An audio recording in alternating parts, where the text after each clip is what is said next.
how to customize workspaces on photopi.com. This is what we're going to talk about today in this video. Make sure to subscribe to the channel. This really helps a lot. So without any further ado, let's move into the video.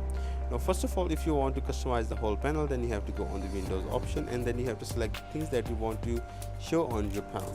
If you want to show the holograms, then you have to click on the holograms, and holograms will be available on your panel. Another thing is that if you want to do something else, like move this panel to up, another panel to down, then you have to drag this panel on the upward motion, and then you have to click it over here.